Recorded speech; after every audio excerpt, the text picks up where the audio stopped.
Bien, eh bien, nous allons pouvoir commencer. Ok, super. Eh bien, bonsoir. Bonsoir à tous, soyez les bienvenus au sein de France PNL, France Hypnose Formation. France PNL et France Hypnose sont deux instituts créés par le docteur Larsonner, qui est ici à côté de moi. Dans quelques instants, je vais lui laisser la parole pour qu'il puisse se présenter et vous verrez à quel point il est charmant. Je ne dis pas ça parce que c'est mon mari, je dis ça parce que c'est vrai. Merci. Voilà. Alors dans quelques instants, Robert va pouvoir se présenter. Comment va se dérouler cette soirée découverte à l'hypnose? Eh bien, en 3 temps. Nous allons commencer par parler un petit peu de généralité. Qu'est-ce que l'hypnose? Depuis quand? Etc. Ensuite, on va parler d'une séance d'hypnose en 8 étapes. Comment elle se déroule. Et ensuite, on va parler des formations. Les formations que l'on propose. Voilà. Alors, si vous le voulez bien, je vais maintenant me présenter. Alors, je m'appelle Noémie, je suis la responsable du département Hypnose, France Hypnose Formation. Je suis enseignante en hypnose. L'hypnose est pour moi une passion qui remonte à la nuit des temps et je vais vous expliquer pourquoi. Je me suis formée à l'hypnose thérapeutique à l'Institut Milton Erickson pour la partie justement thérapeutique. Pourquoi je vous parle de ça? Eh bien parce que je me suis aussi formée à l'hypnose de rue, l'hypnose de spectacle. J'aime toutes ces formes d'hypnose-là. Alors l'hypnose pour moi ça remonte comme je vous le disais à la nuit des temps. Quand je parle de nuit des temps, eh bien je parle d'une époque où les petites filles de mon âge s'amusaient à coiffer des poupées, à jouer aux Barbie et ma préoccupation à moi était d'essayer d'hypnotiser le caniche de mes parents. Est-ce que j'ai réussi? Je me pose toujours la question, je ne suis pas sûre, peu importe. Le déclic, pour moi, ça a vraiment été en 3e année de licence d'histoire de l'art et archéologie. J'avais un enseignant passionnant qui nous racontait des histoires extraordinaires, fascinantes, et je vais vous en raconter une de ces histoires-là. Suivez-moi dans le temps et dans l'espace, nous sommes en moins 17 500, face à un chaman. Il vient d'éventrer un bison dont il vient de placer les entrailles sur un tapis d'herbe sèche. Un bâton chamanique à la main, il le tape au sol, le lève au ciel, le tape au sol, le lève au ciel, le tape au sol, le lève au ciel. Il est en train d'invoquer les dieux du ciel et de la terre. Pure invention? Non. C'est sur les parois de la grotte de Lascaux. Et ça date de moins 17 500 ans. Je trouve ça tout à fait fascinant. Pourquoi éventrer un bison? Eh bien parce que c'est une offrande. C'est une offrande pour obtenir la puissance du monde de l'au-delà, pour obtenir la guérison, pour obtenir des conseils de l'au-delà. Et j'ai trouvé ça tout à fait fascinant. Alors soyez tranquille, on va aborder l'hypnose thérapeutique. De toute façon, on est en rupture de stock de bisons. Donc on ne peut pas. C'est l'hypnose thérapeutique que l'on va aborder. Alors je suis aussi enseignante en PNL, programmation neurolinguistique, enseignante en coaching. Je suis aussi formatrice de formateurs. Voilà, ma passion, c'est l'hypnose, c'est vrai, mais c'est aussi de transmettre tout ce que j'ai en magasin. Voilà en quelques mots pour qui je suis. Alors effectivement aussi passionnée d'art, comme vous avez pu l'entendre en licence d'histoire de l'art et archéologie, ce qui fait que je suis aussi passionnée par l'art. Et peut-être qu'il y a une passerelle entre les deux. Alors je vous ai dit, et vous le voyez, c'est levé, ça veut dire que c'est le moment. C'est le moment d'entendre le docteur Larsonner. Bien, merci Noémie. Alors, je suis évidemment très heureux, comme je vous l'ai dit tout à l'heure, de vous accueillir ce soir dans notre centre de formation. Vous avez pu constater les uns ou les autres qu'on parle de plus en plus d'hypnose aujourd'hui. On en parle dans nos quotidiens, dans nos hebdomadaires, dans des revues ou des journaux qui au final n'ont rien à voir avec l'accompagnement médical, etc. Et donc ça montre à quel point cette discipline passionne de plus en plus les gens. Moi j'ai commencé l'hypnose, à enseigner l'hypnose il y a plus de 30 ans, et je peux vous dire qu'il y a plus de 30 ans, on n'en parlait vraiment pas beaucoup. Mais vous avez peut-être remarqué aussi qu'il y a une autre discipline dont on parle de plus en plus de l'hypnose. Cette discipline, c'est les neurosciences. Le cerveau passionne aussi tout le monde. Et là encore, on retrouve les mêmes choses dans les mêmes revues qui publient régulièrement des choses sur le cerveau. Il y a un parallèle évidemment que je vais faire entre les deux, puisque les neurosciences nous disent comment fonctionne notre cerveau, et l'hypnose nous dit comment communiquer et dialoguer en fait avec notre cerveau. Vous avez le cerveau le plus extraordinaire du règne animal. Nous sommes en haut de la pyramide, c'est quand même une bonne chose agréable à entendre. Voilà. Votre cerveau, moi je le compare souvent à un ordinateur, mais cette fois c'est un ordinateur biologique. Ce que l'on peut dire, c'est que votre cerveau est à peu près 30 000 fois plus puissant que le plus puissant des ordinateurs actuels. La seule différence, c'est que les ordinateurs actuels, enfin en tout cas le plus puissant, il faudrait un ou plusieurs immeubles comme celui-ci pour le contenir. Alors que votre cerveau, à vous, il tient dans une petite boîte. Hein, cette petite boîte qu'on appelle une boîte crânienne. Il ne pèse que 1,3 kg. Hein, donc pour un ordinateur aussi puissant, c'est quand même assez peu de choses. Il est constitué de 100 milliards de neurones, c'est absolument fantastique. Mais ce qui est extraordinaire, c'est à quel point ces neurones sont connectés les uns avec les autres. Et sachez que, par exemple, si on regarde le corps d'un neurone, plus de la moitié en fait, du corps du neurone est recouvert de connexions avec d'autres neurones. On appelle ça des synapses. Donc la moitié du corps cellulaire d'un neurone est recouvert de synapses. Donc c'est juste fantastique. Hein. Il faut prendre conscience de cette merveilleuse machine que nous sommes, et en particulier du cerveau. Je vais me présenter en quelques instants simplement pour que vous sachiez qui je suis. Et la première chose que j'ai envie de dire et qui est importante parce que ça va, je dirais, marquer mes enseignements et le centre de formation, c'est que moi je suis un scientifique à la base. J'ai fait des études de cytologie. Alors, la cytologie, c'est l'étude des cellules, et parmi toutes les cellules du corps humain, je pense que vous avez compris qu'il y en a une qui m'intéresse plus que les autres, c'est le neurone. Hein. Et j'ai étudié la cytologie et l'histologie. Voilà, et l'histologie, c'est l'étude des tissus. Et parmi tous les tissus du corps humain, il y en a un, vous imaginez bien, là encore, qui me passionne plus que les autres, c'est le cerveau. Et d'ailleurs, la cytologie et l'histologie ont été l'objet de ma thèse qui portait sur la microscopie électronique de balayage, c'est-à-dire une technique qui permet de rentrer en quelque sorte à l'intérieur de la cellule. Normalement, je me destinais à la recherche puisque j'ai passé un doctorat avec mention très bien, félicitations du jury. Donc en termes universitaires, ça va. Normalement, on rentre dans les laboratoires avec ça. Seulement voilà, j'avais envie de faire plein de choses et j'avais du mal à me limiter à l'étude d'une cellule, même si elle est extraordinaire. J'ai été formé à l'hypnose par des professeurs. Et je leur suis, ils sont malheureusement, parce que je vous ai dit, il y a plus de 30 ans que j'enseigne l'hypnose, malheureusement, ils sont décédés, mais je leur avoue une reconnaissance infinie et puis éternelle aussi. Le premier de mes grands professeurs a été le professeur Raphaël Cherchev, qui était un chirurgien maxillofacial. Il est né en 1902 et pendant la guerre 39-45, eh bien, il utilisait l'hypnose pour faire des anesthésies lorsqu'il n'avait pas ce qu'il fallait. C'est la première indication d'ailleurs, l'indication historique de l'hypnose, c'est les anesthésies. Les anesthésies, c'est quand même quelque chose d'assez récent dans l'histoire de l'humanité, aux alentours des années 1850 en fait, 1853. Donc ça, c'était pour Raphaël Cherchev. La deuxième personne qui a compté et qui m'a formé de façon importante était le docteur Jean Godin. Alors le docteur Jean Godin, lui, était psychiatre. Il est allé se former aux États-Unis auprès d'un monsieur qu'on appelle Daniel Araoz. Et j'aurai l'occasion de vous parler de Daniel Araoz parce que c'est un personnage vraiment très important et qui compte dans l'hypnose.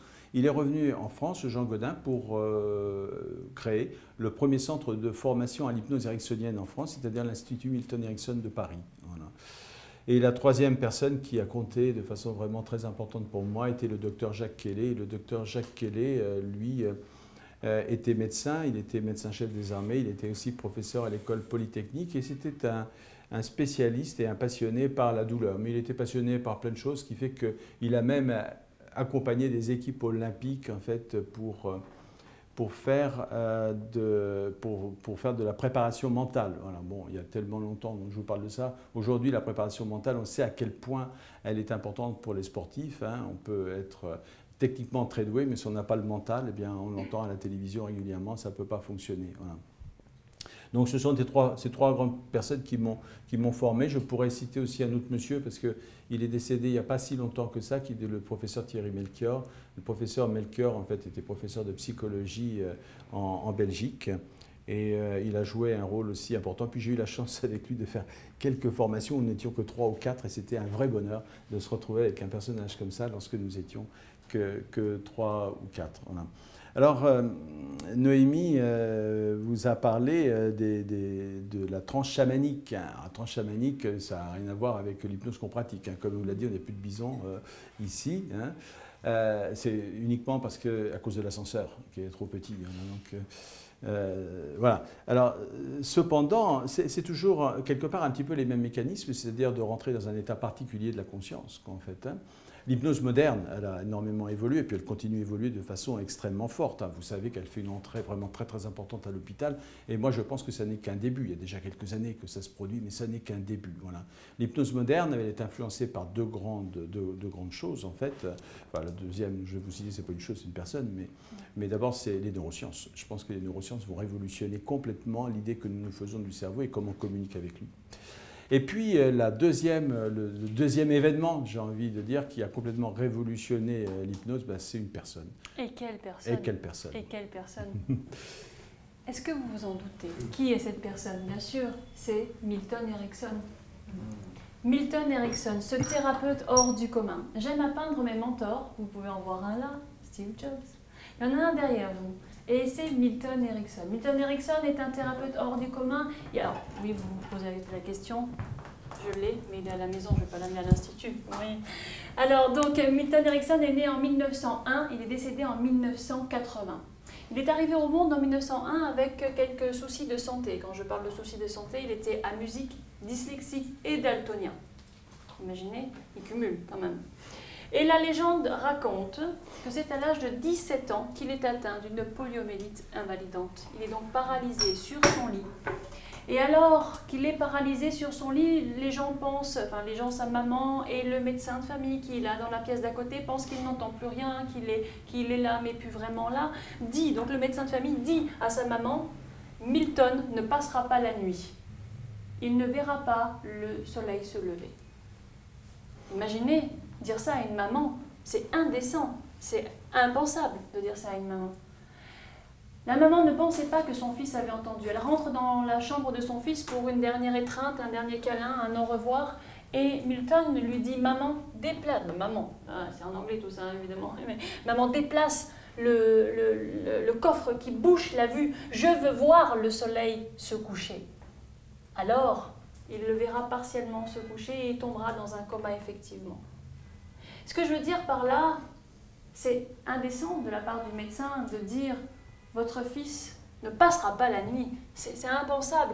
Alors, on va parler alors, Milton Erickson, je pourrais vous en parler pendant des heures, c'est mon mentor et je suis complètement charmée par cet homme parce que c'est un thérapeute hors du commun, une force extraordinaire, une force mentale qui est à couper le souffle. Mais ce que je voudrais évoquer ce soir avec vous, c'est plutôt ce qu'on en a retiré. Et on va parler des 4 piliers de l'hypnose ericksonienne. Et la première des choses que j'aimerais aborder avec vous, c'est justement cette notion-là, mal comprise par le médecin de famille de Milton Erickson. Voilà, effectivement, alors Noémie est une spécialiste de Milton Erickson, elle est passionnée par lui, comme vous avez pu peut-être le sentir.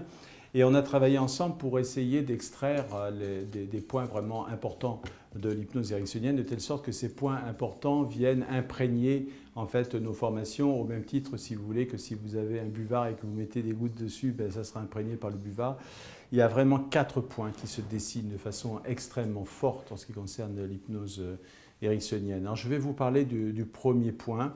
Ce qu'il faut savoir, c'est que sans ce point-là, ce n'est pas possible d'envisager l'hypnose. On ne peut rien faire, en fait. Mais ce que vous allez découvrir, c'est que ce n'est pas seulement en hypnose, c'est dans plein d'autres domaines. Par exemple, un lycéen en début d'année de terminale, par exemple, qui n'aurait pas cet élément-là, il ne sera pas motivé pour travailler. Si vous allez dans cette entreprise et que vous n'avez pas cet élément-là, évidemment, vous ne serez pas non plus motivé pour travailler, etc. Et ce point-là, en fait, c'est l'espoir. Voilà. Et l'espoir, c'est vraiment central en thérapie et dans le monde médical.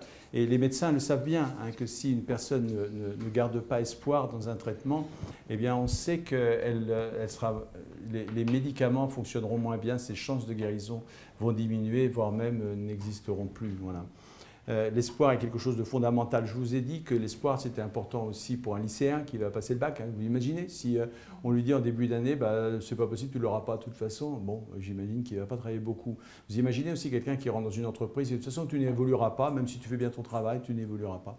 Voilà. Donc l'espoir, c'est vraiment quelque chose d'important. Alors à l'époque, j'ai envie de dire, c'était intuitif, cette chose-là. On voyait bien les gens qui avaient de l'espoir, qui s'en sortaient mieux que les gens qui n'en avaient pas. Je vous ai parlé des neurosciences tout à l'heure, maintenant on sait comment ça fonctionne, quoi. On sait que dans notre cerveau, si vous voulez, vous avez différentes structures. Vous avez une structure qui est vraiment très très importante, c'est le circuit de la récompense. À chaque fois que vous pensez à de futures vacances, à quelque chose d'important pour vous et que vous espérez, vous mettez en route le circuit de la récompense. Ce circuit de la récompense, par exemple, va vous permettre de produire un neurotransmetteur formidable, c'est la dopamine. La dopamine, alors évidemment dans la dopamine il y a 2 P. Hein, voilà. Et la dopamine, en fait, c'est l'hormone du plaisir. Voilà. Donc lorsque vous retrouvez des amis, par exemple, eh bien, vous avez production de dopamine. Si vous retrouvez des enfants, vous aurez production de dopamine, mais aussi d'ocytocine. Mais ça, c'est encore autre chose. Mais vous allez produire aussi de la sérotonine. La sérotonine, c'est l'hormone de la quiétude. Quand vous êtes calme, détendu, serein, c'est que vous avez de la sérotonine dans votre cerveau qui circule. Ça va produire aussi des endorphines. L'endorphine, c'est formidable parce que c'est de la morphine, mais de la morphine naturelle, donc bien régulée par le corps, ni trop peu, ni pas assez. Voilà.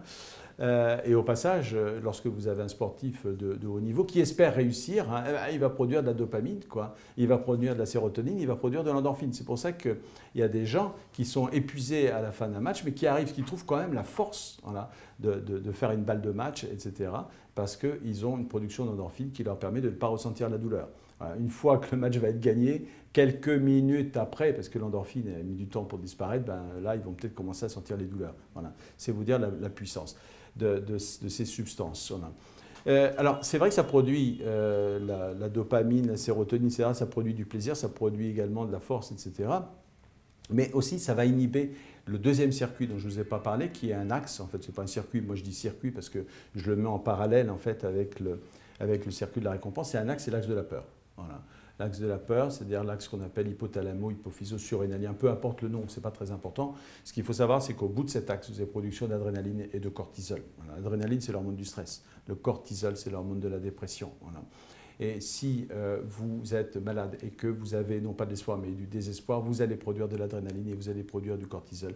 Ça va attaquer, ça va réduire plutôt l'efficacité de votre système immunitaire. Voilà. J'aurai l'occasion de vous reparler un peu plus tard du système immunitaire qui est absolument extraordinaire. Je vous ai parlé du cerveau qui était fantastique, mais attendez, quand je vous aurai parlé du système immunitaire, ça va être quelque chose. Voilà, donc ça c'est l'espoir. On vous a dit qu'il y avait 4 piliers, donc il y en a évidemment encore 3 autres. Oui, j'aimerais bien parler de quelque chose aussi, un autre pilier qui est très très important. Une des phrases de Milton Erickson est « Avez-vous remarqué comment chaque brin d'herbe est d'un vert différent ?» C'est une belle métaphore de l'être humain. Nous sommes tous uniques. Nous sommes tous uniques, effectivement. Je pense que Milton Erickson, s'il avait la possibilité aujourd'hui de voir ce qui se passe sur Internet en ce qui concerne l'hypnose, il serait effaré. Pourquoi je vous dis ça? Parce qu'aujourd'hui, on cherche un script sur Internet pour les maux de tête et vous avez un script hypnotique pour les maux de tête qui fonctionnera pour madame, pour madame, pour madame. Mais madame, vous êtes toutes différentes. On est toutes différentes. Et messieurs aussi, j'ai 3 dames mais les messieurs aussi. Chacun est unique. Et alors, la phrase de Milton Erickson, elle est là pour nous rappeler qu'on doit faire en fonction de la personne que l'on a en face de nous. Et si je m'adresse à madame, je vais chercher à savoir qu'est-ce qui anime madame. Quels sont ses hobbies, ses occupations, qu'est-ce qu'elle aime faire. Et en fonction de ses hobbies, occupations et de ce qu'elle aime faire, eh bien, je vais m'adapter et tenter de créer sur le tas une métaphore, quelque chose qui fasse sens pour elle et qui fera probablement pas sens pour la personne qui vient après et qui a aussi des douleurs ou qui veut arrêter de fumer ou je ne sais quoi. Donc, unique. De là découle une attitude très ericksonienne, parce qu'en Milton Erickson, on parle de ce monsieur-là, mais du coup, il y a une attitude ericksonienne, c'est être utilisationnel. Être utilisationnel, c'est utiliser les matériaux qu'apporte le patient. Quand je dis patient, ça peut être un client aussi, on fait bien la différence entre hypnopraticien, c'est quelqu'un qui pratique l'hypnose et qui est non professionnel de santé, et un hypnothérapeute sera un thérapeute à la base, hein. Alors médecin, dentiste, chirurgien, etc. Alors, donc c'est pour ça que je parle de patient ou de client. En tout cas, le thérapeute, lui, va devoir s'adapter à son interlocuteur, à la personne qu'il a en face de lui. Être utilisationnel, ça veut aussi dire de faire en fonction de l'environnement dans lequel on se trouve.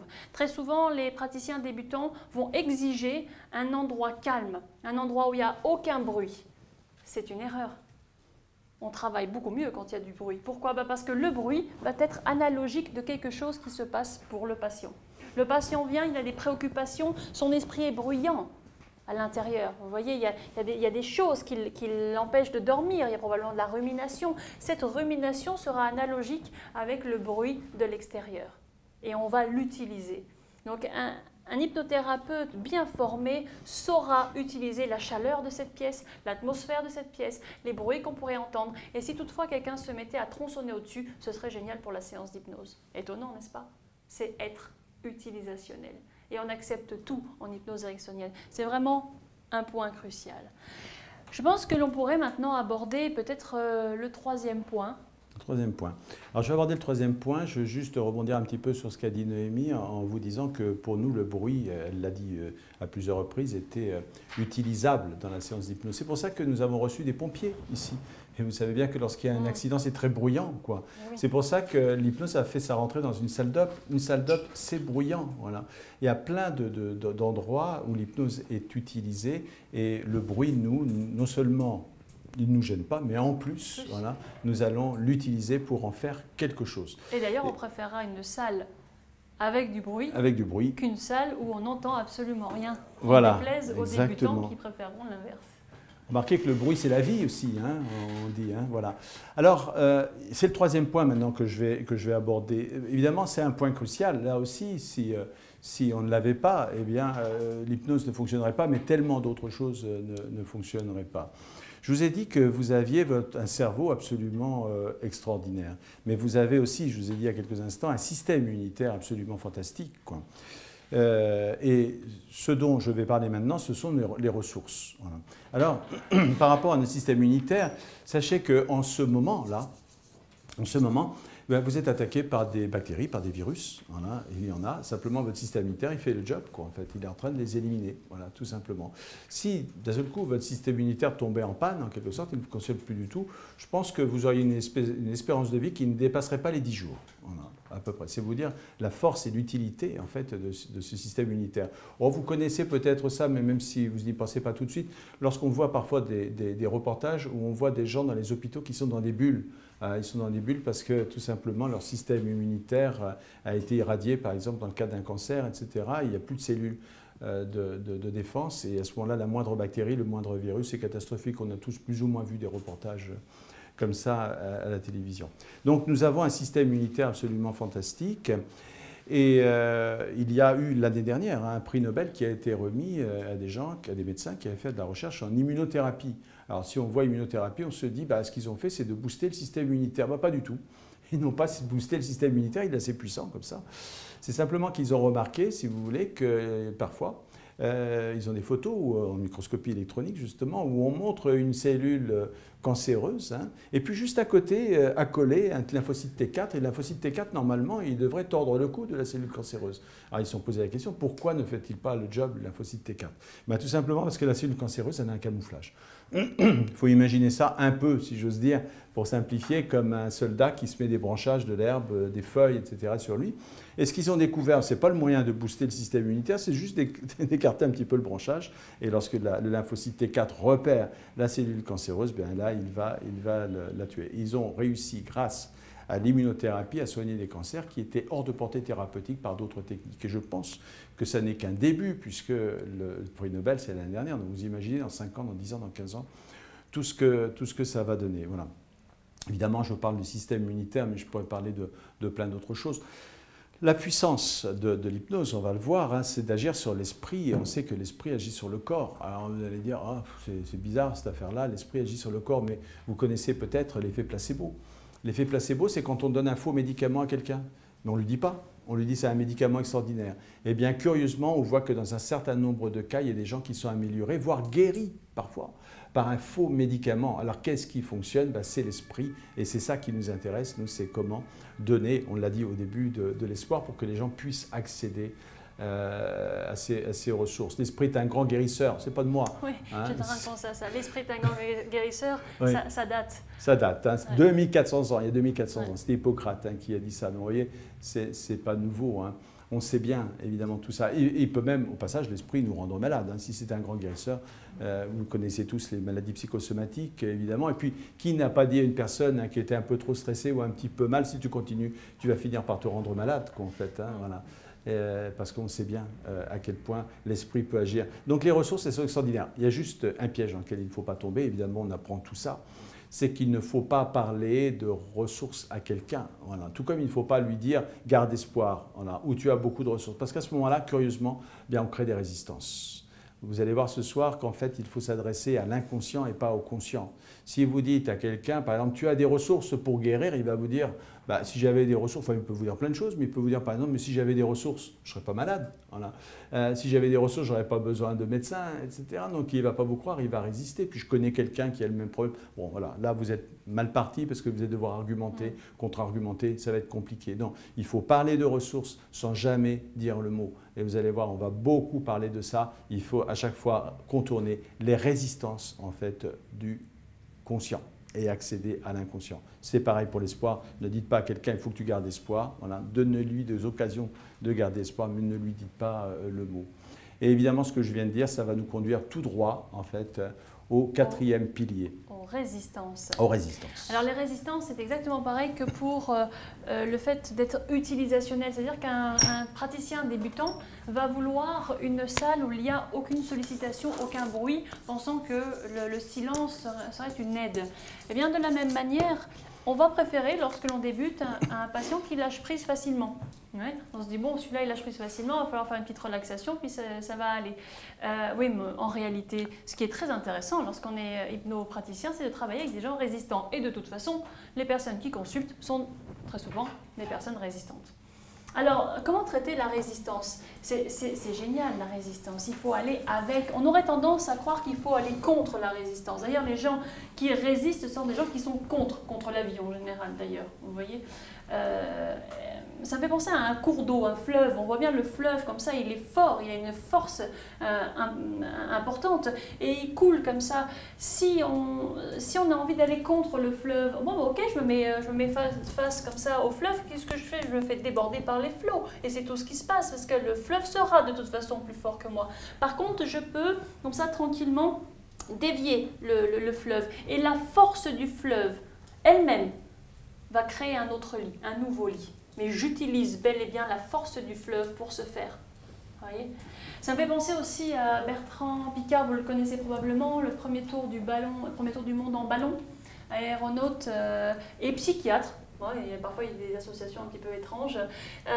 Il raconte dans l'un de ses livres que l'atmosphère est faite de plusieurs couches, de différentes couches. Et à chaque couche, il y a des vents avec différentes directions, différentes forces. Et bien, si le ballon de Bertrand Piccard se trouve à une atmosphère qui amène à un endroit. Mais moi, l'endroit, là-bas, ça ne me plaît pas. Avec mon ballon, je ne veux pas aller là-bas. Oui, mais je suis à l'atmosphère qui m'amène là-bas. Ben, je peux essayer de lutter contre dans mon ballon, mais je ne vais rien faire de bon. La solution, c'est bel et bien quoi? Encore une fois, d'accepter que cette atmosphère-là, que cette couche-là, inexorablement m'amènera là-bas.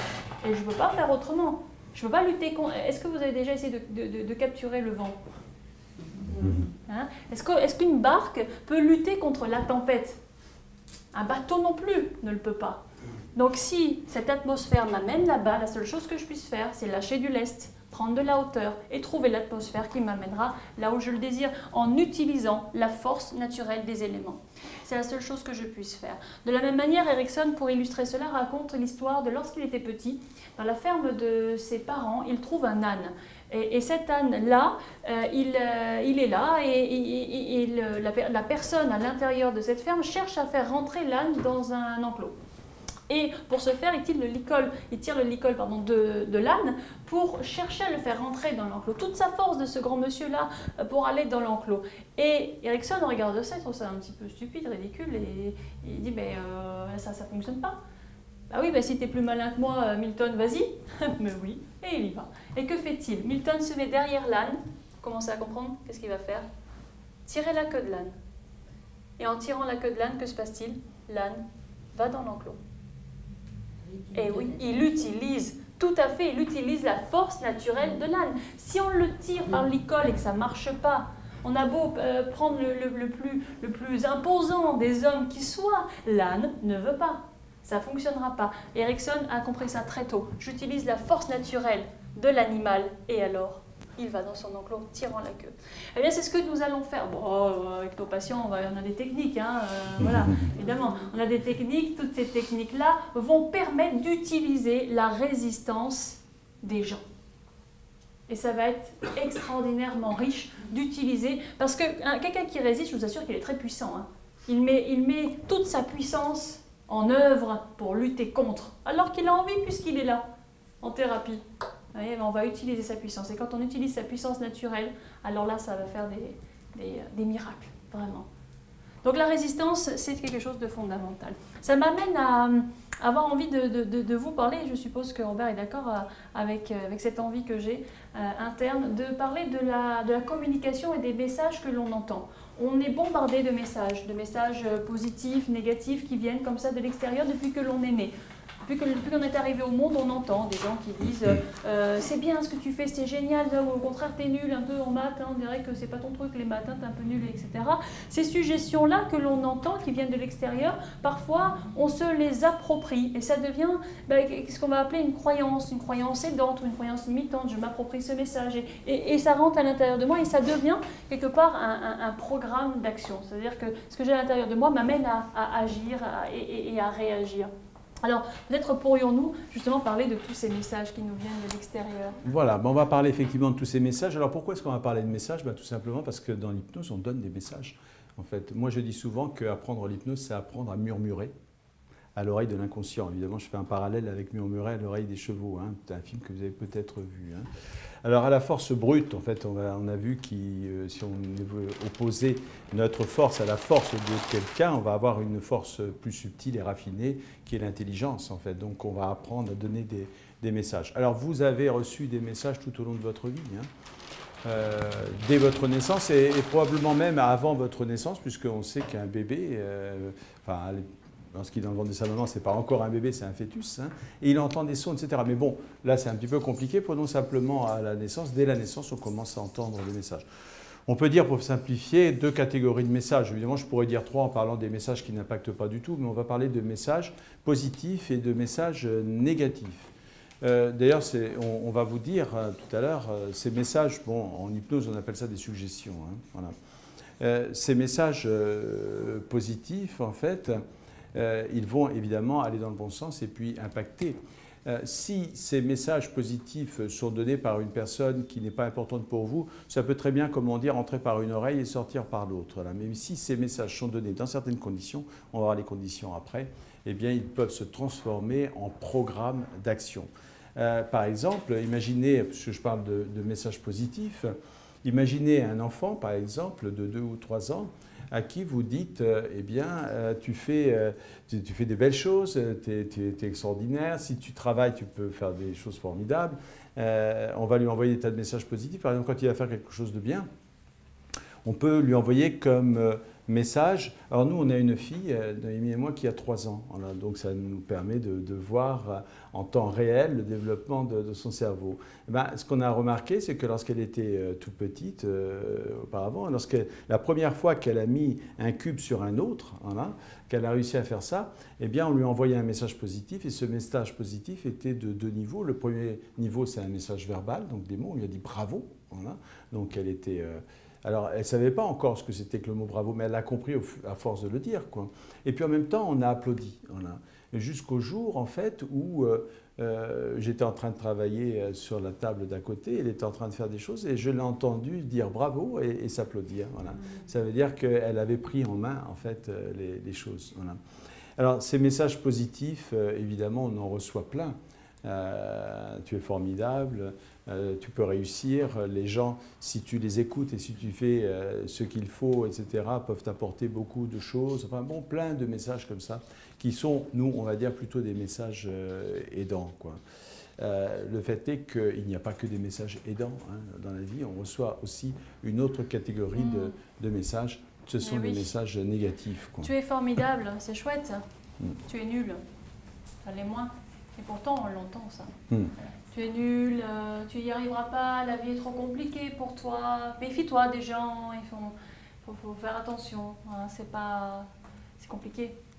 Eh bien, ça, ce sont des messages négatifs que l'on entend. Lorsqu'on est baigné là-dedans, finalement, on ne rend pas vraiment compte. Mais alors, quand on est baigné là, ça nous colle à la peau pendant longtemps, cette histoire-là. Ça me fait penser à cette stagiaire-là que l'on a eue en formation et qui nous racontait qu'elle était phobique des mouches. Pas étonnant, ça. Phobique des mouches. C'est gentil, les mouches, quoi. Voilà, oui, c'est vrai. Et pourtant, elle est phobique des mouches. Alors, lorsqu'on lui a posé quelques questions, elle nous raconte que lorsqu'elle était en période de l'apprentissage, de la propreté, ses parents la mettaient dans des toilettes. Et une fois, ils l'ont enfermée dans les toilettes sur son pot, afin qu'elle fasse ses besoins. Et lorsqu'elle était enfermée dans les toilettes sur son pot, elle a vu une grosse mouche tourner. Elle a eu peur. Elle a eu peur de cette mouche et elle a développé une phobie. L'apprentissage de la propreté, ça va être 2 ans et demi, 3 ans. Eh bien, aujourd'hui, je ne sais pas à quel âge elle a, 30 ans, 40 ans, 50 ans, peu importe, ça serait 60, 70, ça serait la même chose. Elle est phobique des mouches. Phobique des mouches, pourquoi? Parce qu'à un moment donné, il y a eu une scène d'origine dans laquelle elle a eu peur. Donc on voit bien que la mouche est égale à danger, est égale à programme d'action. Notre cerveau va programmer quoi? Une action. À partir de là, je vais réagir. Dès que je vais me retrouver là, j'imagine j'incarne la stagiaire, je vois une mouche, hop, tout de suite je vais surréagir. Ça va aller. Voilà. Je vais surréagir parce que je suis phobique de ça, alors que c'est absurde. De toute façon, très souvent, hein, les phobies sont absurdes. Voilà. Donc, on voit bien que là, il y a quelque chose. Alors, dans l'équation personnelle de cette personne, ce qu'on peut dire, c'est qu'elle a un petit segment, en quelque sorte, un programme, et ce programme, c'est araignée égale danger, tout simplement. Alors, qu'est-ce que vont faire les gens pas araignée, mouche, pardon. Parce que les araignées, c'est aussi une forme de phobie. Hein. Oui. Qu'est-ce que vont faire les gens, d'une façon générale, vous, moi, tout le monde, enfin, pas nous, mais ils vont essayer d'expliquer à la personne qu'une mouche, c'est pas dangereux. Mais la personne va dire, non, mais attends, je suis intelligente. Hein, je sais bien qu'une mouche, c'est pas dangereux. Voilà. C'est comme quelqu'un qui a une phobie des ascenseurs. Vous lui dites, non, mais un ascenseur, c'est le moyen de transport le plus sûr qui existe. Hein. Voilà, mais n'empêche que quand elle est dedans, elle a peur parce qu'elle a un programme. Quoi. Alors, la bonne nouvelle, c'est que les programmes, évidemment, ça se change. Voilà. Bon, il y a des conditions pour que ça se change. D'abord, il faut être conscient que ça peut se changer. Ensuite, il faut en avoir envie. Et puis ensuite, bien, il faut avoir des outils. Et l'hypnose, ça fait partie des outils de changement, de programmes qui rendent la vie des gens difficile, quoi, en fait. Voilà. Alors... Comme on vous l'a dit, donc ces messages que nous, au passage, nous appelons en hypnose des suggestions, hein, on va voir que ces suggestions, il faut les travailler. Hein, il ne suffit pas de dire à quelqu'un sous hypnose, tu n'as plus peur, et puis ça y est, ça durerait 2 minutes, ça serait facile. Quoi, hein. C'est un petit peu, c'est pas aussi facile que ça. Ces programmes-là vont venir d'abord, comme on l'a dit avec Noémie, de l'enfance, de toutes les personnes qui ont compté dans la vie, c'est-à-dire les parents, puis les éducateurs, la maîtresse d'école, enfin bon, toutes ces personnes qui ont été importantes. Et puis ensuite, la personne va prendre le relais. Souvenez-vous, je vous parlais de notre fille qui, à un moment, a pris le relais en se disant bravo et puis en s'applaudissant. Elle a pris le relais, en quelque sorte. Donc nous prenons les uns ou les autres le relais. Le problème, c'est que nous prenons le relais pour les choses positives, ça c'est bien. Mais nous prenons aussi le relais pour les choses négatives. Voilà. Et donc, par exemple, en ce qui concerne les choses négatives, il y a un monsieur dont je vous ai déjà parlé qui s'appelle Daniel Arauz. Hein, et Daniel Arauz, il a parlé de la negative self-hypnosis. Alors, negative self-hypnosis, déjà, le nom en lui-même décrit bien ce qui se passe. Négative, on a tous compris. Self, c'est moi-même. Hein, hypnosis, c'est l'hypnose. On pourrait dire, pour faire simple, c'est que c'est de l'hypnose négative, en quelque sorte. Hein, voilà. Alors, cette hypnose négative, évidemment, vous comprenez bien que ce n'est pas ce qu'on utilise en hypnose chez nous. On utilise une autre forme d'hypnose, hein, qui serait des suggestions positives. Hein, et là, du coup, on pourrait parler, par exemple... On pourrait parler, puisqu'on parle de negative self-hypnosis, donc les suggestions négatives que l'on s'envoie, à savoir, j'ai tellement entendu, mais t'es nul, mais t'es nul, mais t'es nul, mais t'es nul, qu'à un moment donné, je me dis, je suis nul, je suis nul, je suis nul. Donc les suggestions négatives. Okay. Alors ça n'existe pas, mais on a bien envie d'écrire un bouquin à ce propos. Hein, on a envie de parler des positives self-hypnosis. C'est-à-dire, pourquoi est-ce qu'on ne ferait pas ça? T'es formidable, t'es formidable. Oh, je suis formidable, je suis formidable, je suis formidable. Et alors se mettre en roue libre sur un message positif que l'on entendrait.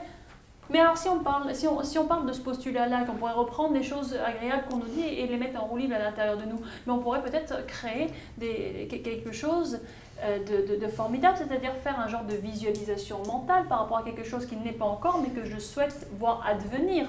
Et cela vous fait penser à qui? Ça nous fait penser à Émile Coué. Hein. Alors c'est vrai qu'Émile Coué, on s'est tellement moqué de lui, nous les Français, en disant que Émile Coué, ça serait quelqu'un qui vous dirait, par exemple, alors qu'il pleut, il vous dirait, il pleut pas, puis de ce coup, il pleurait pas. Non, s'il pleut, il pleut, quoi. S'il pleut, le seul conseil que nous on donne, c'est de prendre un parapluie, quoi, en fait, tout simplement. On croit aussi qu'Émile Coué, il dit aux gens, vous vous mettez devant un miroir et vous dites, j'ai de la mémoire, j'ai de la mémoire, j'ai de la mémoire, vous répétez 1000 fois et ça va marcher. Non, ça marche pas du tout. Alors vous avez perdu du temps, c'est juste ça. Hein. On a retenu d'Émile Coué en fait que la notion de répétition. Mais Émile Coué, c'était un monsieur très très intelligent. Il est allé aux États-Unis. Il était plus célèbre. Alors Émile Coué, pour vous le situer, c'est 1857-1926. C'est-à-dire, pour faire simple, l'époque de Freud. Hein. Il était beaucoup plus célèbre aux États-Unis que Freud lui-même. Voilà. Il a soigné le président des États-Unis, quoi. Voilà. Et donc, ce n'était pas quelqu'un qui se basait uniquement sur cette idée de répétition permanente. Hein. Pour vous donner un exemple, vous êtes en train de faire du sport, par exemple, et vous êtes en train de faire un match de tennis, c'est la balle de match, et vous utilisez la pseudo-technique de Coué, celle que l'on croit être la technique de Coué, puis vous répondez « je vais gagner, je vais gagner, je vais gagner ». Non seulement ça ne vous améliore pas, mais peut-être que ça va vous amener à perdre, au contraire. Maintenant, si vous voulez vraiment utiliser la méthode de Coué, parce que Coué parlait de l'imagination, quoi, en fait, hein, eh bien, si vous voulez augmenter vos chances de réussir cette balle de match, vous devez imaginer que vous êtes en train de gagner ce match. Vous devez imaginer la balle de match à l'intérieur du court. Vous devez imaginer le plaisir que vous ressentez. Vous devez même le ressentir. Vous devez imaginer tout simplement les gens qui sont venus vous applaudir et le bonheur qu'ils ont à vous voir gagner un match. Au passage, on parle à l'heure actuelle plus de visualisation mentale. On parle de visualisation mentale, on en parle énormément, vous entendez ça ici ou là. C'est vrai qu'Émile Coué, en quelque sorte, il avait eu une intuition. Et en réalité, aujourd'hui, grâce aux neurosciences, encore une fois, c'est pour ça que je dis que les neurosciences, c'est la nouvelle révolution de l'hypnose. Hein. Grâce aux neurosciences, on sait comment ça fonctionne. Je sais que je vais gagner le match, j'ai une balle de match, je sais, je le crois et j'y crois dur comme fer en quelque sorte. Je suis heureux d'avance. Maintenant, vous savez que heureux, ça veut dire dopamine. Vous savez que heureux, ça veut dire endorphine. Et c'est vrai que la dopamine va me donner de la puissance. Et puis, ça va faire taire l'axe hypothalamo-hypophyso-surrénalien dont je vous ai parlé, c'est-à-dire la production d'adrénaline. Vous savez bien ce qui se passe lorsque vous avez... Si la personne, au lieu d'imaginer qu'elle va gagner, elle imagine qu'elle va perdre, donc production d'adrénaline, vous savez bien ce qui se passe, hein, il y a le cœur qui se met à battre la chamade, là, le cœur bat de plus en plus vite, là, votre respiration, etc. Puis votre main tremble un petit peu lorsque vous avez un excès d'adrénaline. Quand vous voulez gagner une balle de match et vous tenez votre raquette et que votre main tremble un peu, vous perdez énormément en puissance. Hein. Donc, on voit aujourd'hui l'impact en fait de cette imagination de l'esprit que ça peut avoir sur le corps. Je vous en ai parlé avec l'espoir et je vous ai dit à quel point ça pouvait booster le système immunitaire également. Mais ça, dans le domaine du sport, aujourd'hui, les gens s'intéressent beaucoup en fait à l'hypnose et notamment à la méthode de Coué. Donc la visualisation mentale. Et donc la visualisation mentale. Voilà. Alors, on vous a dit avec Noémie, en fait, qu'on recevait des messages de l'extérieur, hein, dès l'enfance, des messages positifs, des messages négatifs. On vous a dit aussi qu'à un moment donné, vous preniez le relais, en quelque sorte. Hein. Mais au passage, heureusement, ce n'est pas parce que je reçois un message que ça va devenir un programme, parce que des messages, j'en reçois tous les jours, hein, évidemment, enfin des suggestions, en quelque sorte. Hein. Il y a des conditions pour qu'un message qui parvient à votre cerveau, en fait, se transforme en suggestion efficace, en quelque sorte. Hein. Et toujours dans l'idée de vous expliquer ensuite comment nous construisons une séance d'hypnose et comment nous construisons intelligemment, j'ai envie de dire, cette séance d'hypnose. On va vous parler maintenant de ces suggestions qui sont des messages, mais qui doivent être entendus et acceptés par l'inconscient. Alors ces messages, pour devenir efficaces, pour devenir utiles, il y a deux manières en fait, hein, on vous en a un petit peu parlé. La première manière... La première manière, ça me tient à cœur de vous en parler puisque c'est quelque chose que j'ai vécu et qui m'a poursuivi comme ça pendant de longues années.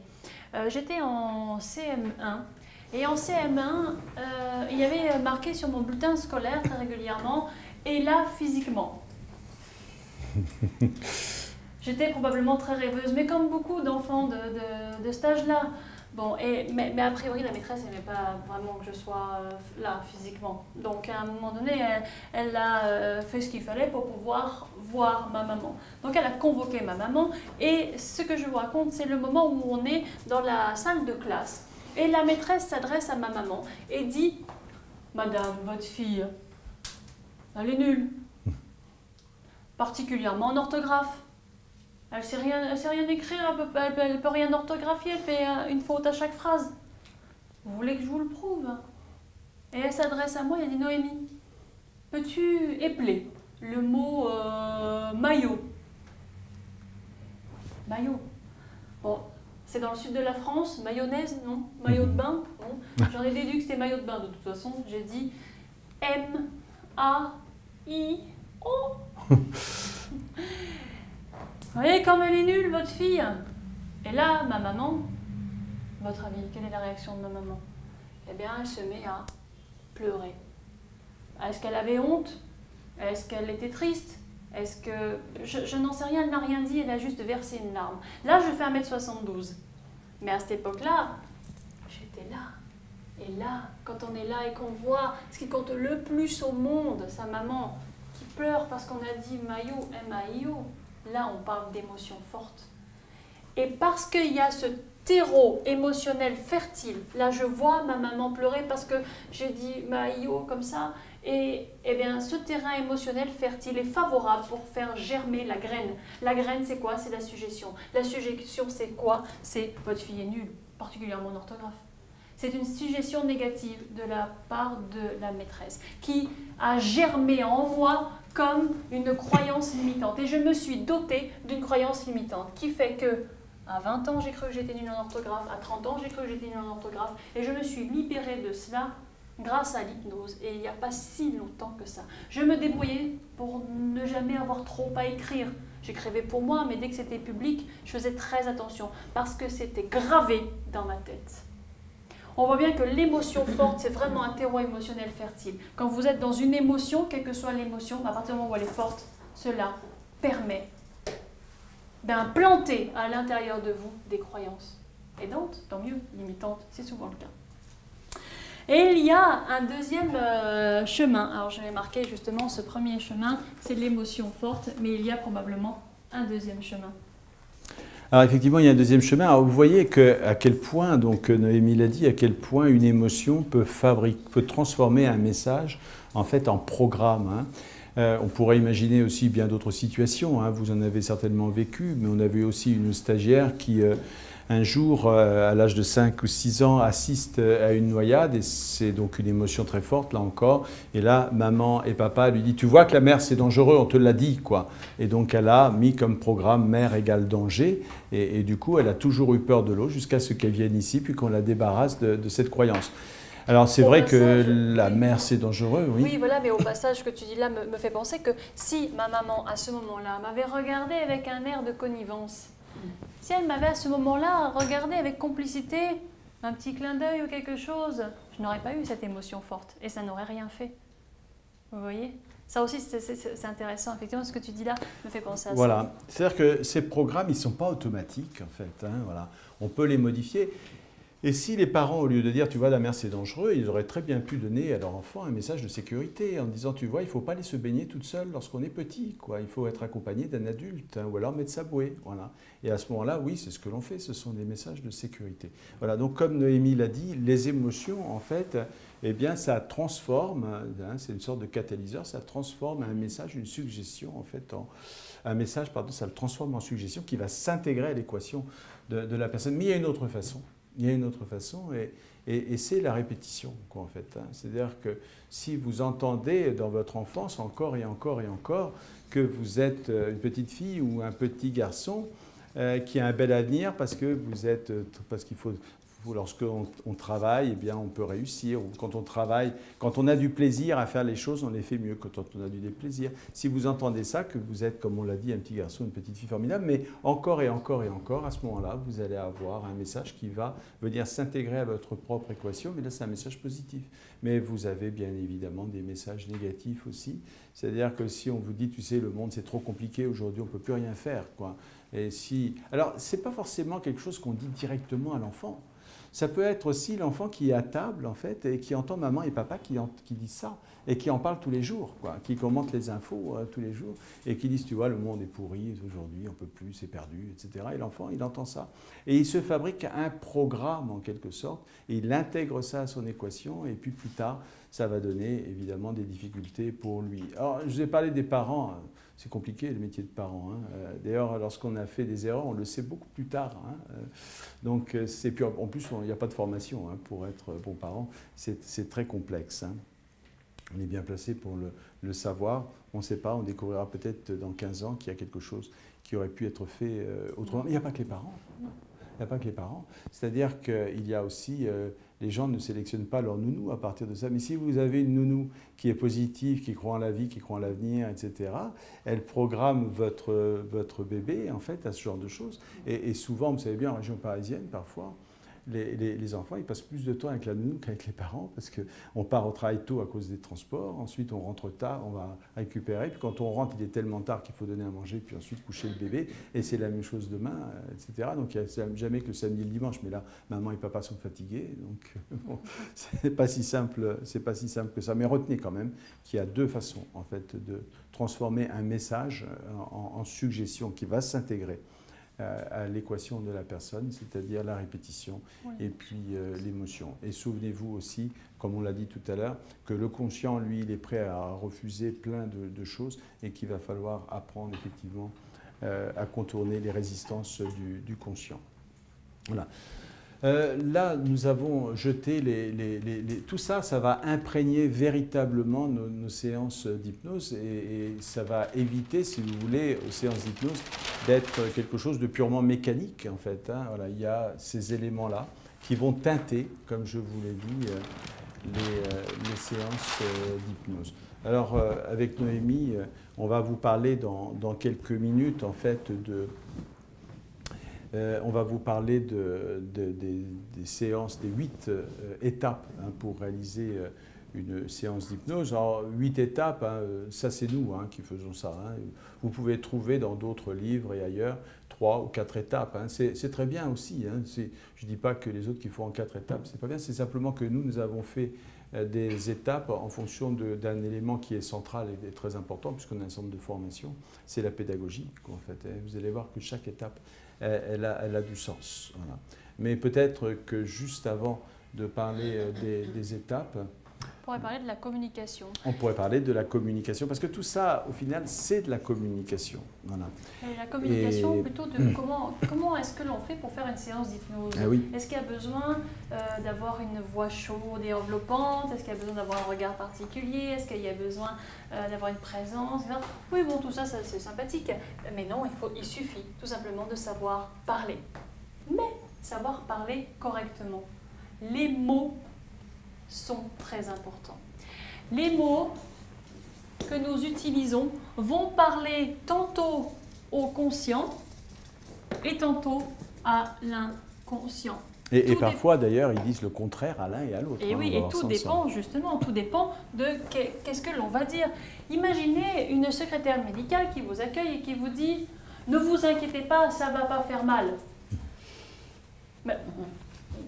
Qu'est-ce qu'elle fait? De l'hypnose? Elle utilise des mots, c'est donc de l'hypnose?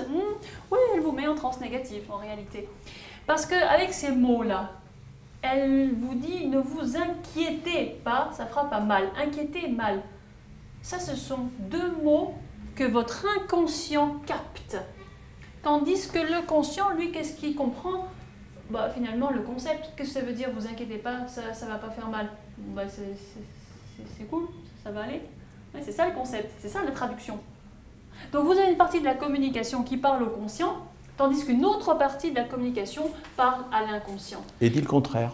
Et puis le contraire. Et ça, c'est ce que l'on fait très régulièrement. Nous avons une mauvaise communication.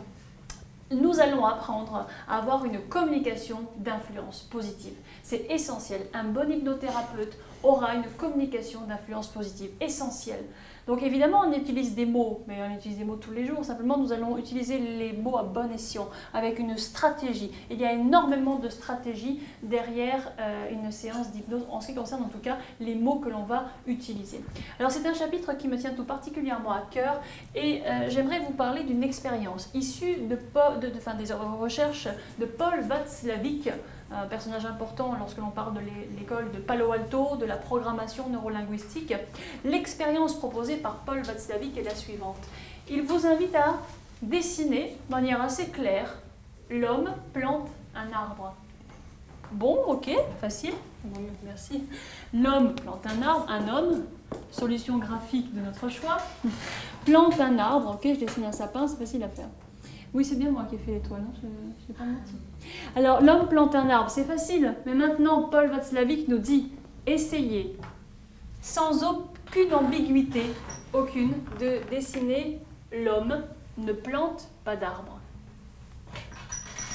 Ah oui, je vois les yeux s'écarquiller. L'homme ne plante pas d'arbre. Eh bien, on aurait envie de faire ça, quand même. Mais faire quoi? Peut-être le barrer. Ouais, c'est comme ça. Hein? N'imaginez pas un éléphant rose à petits pois en train de voler. Je vous ai vu, monsieur. Vous l'avez fait. Que se passe-t-il? L'inconscient entend mais ne comprend pas la négation. Il est incapable de se représenter l'absence de quelque chose. Le non, aucun, nulle part, personne. Il n'en est pas capable. Pourquoi? Comment est-ce que ça fonctionne? Eh bien, l'inconscient se fait des représentations mentales, il se fabrique des images. Et alors justement, si on revient à notre secrétaire médical qui dit « vous inquiétez pas, ça fait pas mal », qu'est-ce que l'on peut se fabriquer comme image? Ben, une image qui comporte les mots entendus. Inquiéter, mal, puisqu'il ne comprend pas le « ne pas ». Oui. Alors donc la personne s'imagine en train d'avoir mal, et ça c'est l'image qui est là dans son inconscient, mais c'est l'inconscient qui nous dirige. Le concept il est compris par le conscient, mais le conscient c'est pas grand chose, c'est en tout cas pas ce qui nous dirige. Ce qui nous dirige c'est l'inconscient. Donc on va apprendre comme ça toutes les tournures, la façon de communiquer, et vous repérez un bon hypnothérapeute, un bon hypnopraticien à sa façon de communiquer et aux mots qu'il utilise. Ça veut dire que vous inquiétez pas, il n'y a pas de souci, c'est pas grave. Qu'est-ce qu'on dit à tout bout de champ lorsqu'on demande quelque chose à quelqu'un? Ouais, t'inquiète pas. Ouais, t'inquiète pas. Pas de souci. Non, mais c'est pas grave, t'inquiète. Vous reconnaissez, ça sont les tics du langage. Et on les a tous. Au petit sourire que je vois à droite à gauche, ouais, ça vous parle. Ben oui. Alors l'hypnothérapeute n'utilisera jamais ces termes-là, à moins qu'il ait un objectif derrière. Et ça, c'est quelque chose sur lequel on insiste et que l'on apprend lorsque l'on devient hypnopraticien, hypnothérapeute. Les mots, c'est quelque chose d'important, mais je suis persuadée qu'il y a encore autre chose. Oui, il y a autre chose, c'est la gestuelle. On dit aussi dans certains domaines la communication non verbale. Hein. Alors, on va écrire la gestuelle. En fait, c'est un peu biaisé lorsqu'on est... Enfin, la gestuelle, c'est ce qu'il faut écrire, mais en fait, c'est un peu biaisé parce que ce n'est pas tellement la gestuelle, c'est ce qu'il y a derrière la gestuelle.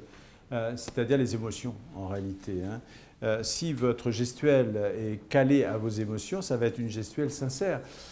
Par exemple, si vous êtes vraiment heureux de voir quelqu'un, je vous assure que ça va se voir sur le visage, quoi, en fait. Hein.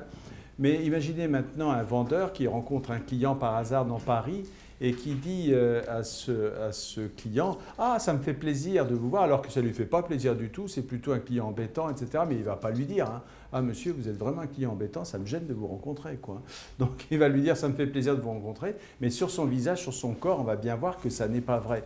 Et là, du coup, c'est une gestuelle qui est biaisée, évidemment. Par contre, si vous voyez deux personnes qui se rencontrent et qui sont vraiment heureuses de se rencontrer, eh bien même si vous n'entendez pas ce qu'ils se disent, ça va se voir au niveau du visage, au niveau du corps, etc. Alors, les émotions, c'est très important. Alors, pour vous montrer à quel point les émotions et donc la gestuelle, c'est important, on va imaginer, par exemple, une petite fille ou un petit garçon qui vont dire un seul mot. Comme ça ne sera pas pollué par le mot choisi. On va imaginer qu'une petite fille ou un petit garçon dit tout simplement « maman ». Voilà. Premier cas, la petite fille et le petit garçon sont dans la cour de récréation. Et ils voient de l'autre côté du portail « maman ». Et à ce moment-là, c'est un moment de joie. Et ça va se voir sur le visage, ça va se voir sur le corps. On va voir à quel point il y a du plaisir là-dedans. Maintenant, imaginez que cette petite fille ou ce petit garçon dise maman, mais qu'elle dit maman parce qu'elle vient de voir un chien dangereux. Et elle a peur. Et là, c'est un moment de peur. Voilà, là, c'est une attente de protection. Ce n'est pas le même visage, ce n'est pas le même corps. Ça se reconnaît. Et pourtant, c'est le même mot. On est bien d'accord. Maintenant, imaginez une troisième situation avec le mot maman, et là c'est une petite fille ou un petit garçon qui souffre, qui a mal. Voilà. Et évidemment, le mot maman va encore être teinté par l'émotion et ça ne sera pas la même chose. Donc vous voyez que les mots, c'est important, évidemment. Hein. On insiste énormément là-dessus. Les émotions et la gestuelle sont également très, très importants. Vous avez eu dans votre enfance, en fait, des expériences émotionnelles. Voilà.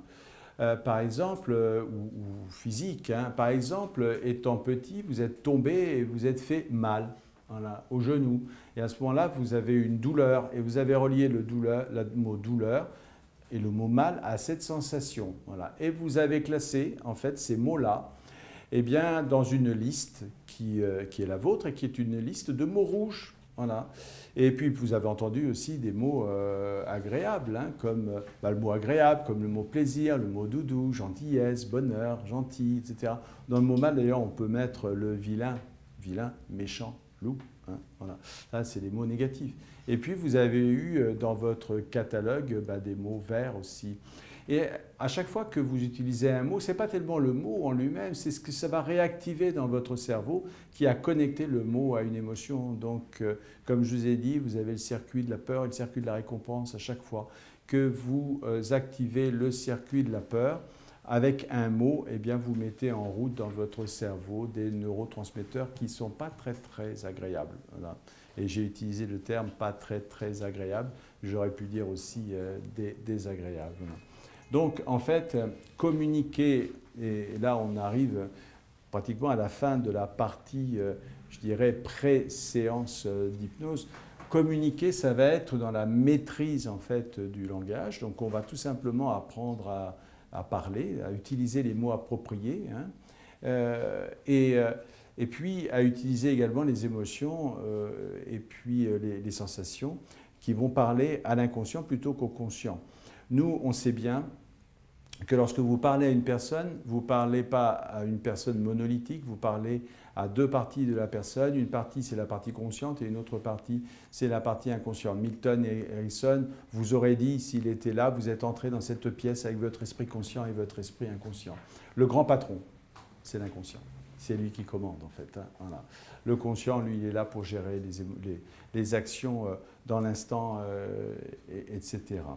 Donc, on va apprendre à travailler, en fait, cette façon de communiquer et de contourner le conscient pour accéder à l'inconscient. Et je vous l'ai dit, et Noémie vous en a parlé, de façon intelligente et subtile, hein, et non pas avec cette idée de forcer, en fait, les résistances avec les suggestions. Voilà. On peut peut-être maintenant parler des 8 étapes. Des 8 étapes, voilà. Alors, on va vous dérouler les 8 étapes. Et là, je pense, j'imagine que pas mal d'entre vous vont être un petit peu surpris, quoi, en fait. Hein. Et lorsque j'étais à votre place, il y a fort longtemps, je l'ai été aussi. Hein, parce que la plupart des gens pensent que ce qui compte en hypnose, c'est de mettre la personne en hypnose. Non, c'est pas le plus important. Voilà. On va voir que, en fait, mettre quelqu'un en hypnose, c'est l'étape 5 et qu'il y a beaucoup de choses avant et qu'il y aura des choses après. Et on va voir à quel point les choses qui sont avant et qui sont après sont très, très importantes. Voilà. Ce n'est pas de mettre tout simplement quelqu'un en hypnose. Et ça s'apprend, tout simplement. Voilà. Je vous ai parlé de neurosciences, etc. C'est juste pour vous expliquer comment ça fonctionne. Voilà. Il n'est absolument pas nécessaire de connaître les neurosciences, en fait, pour pouvoir pratiquer l'hypnose. Milton Erickson est décédé, comme Noémie vous l'a dit, en 1980. Alors si vous regardez des livres anciens sur le cerveau en 1980, vous allez être effaré par les faibles connaissances que nous avions du cerveau à cette époque-là. Voilà. Bon, il faut savoir que beaucoup d'hypnotiseurs, si on remonte au début du XXe et puis au XIXe, ne savaient même pas que le neurone existait. Le neurone a été découvert par Golgi à peu près en 1896. Il a eu le prix Nobel en 1906 pour ça. Donc vous imaginez bien que la plus grande partie de la carrière de Freud et puis de Coué, dont je vous ai parlé, s'est fait sans aucune connaissance en neurosciences, donc juste avec le langage. Voilà. C'est juste que les neurosciences vont orienter. Alors, pour bien apprendre en fait l'hypnose, pour mettre quelqu'un en hypnose, on va, si vous voulez, utiliser une méthode. Voilà. Une méthode.